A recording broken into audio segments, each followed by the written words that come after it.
পাক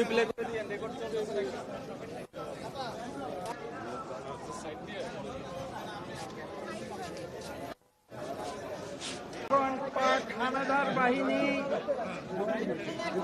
এই বাংলাদেশের নিরীহ মানুষের উপরে হানাদার বাহিনীর মধ্যে ঝাঁপিয়ে পড়েছিল।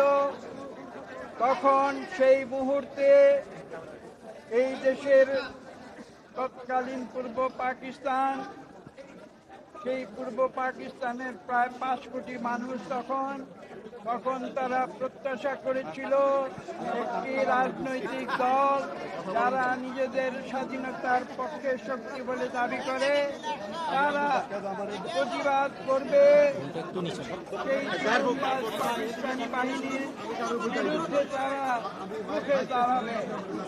কিন্তু আশ্চর্যের বিষয়, ইতিহাস সাক্ষ্য দেয় তারা সেদিন সেই মুহূর্তে তাদের যোগ্য ভূমিকা পালন করতে ব্যর্থ হয়েছিল এবং ব্যর্থ হয়ে তারা সীমানা টপকে পালিয়ে গিয়েছিল। ঠিক আজকে থেকে 1 বছর আগে আপনারা যেমন দেখেছেন, সেই আওয়ামী লীগের স্বৈরাচারী সরকার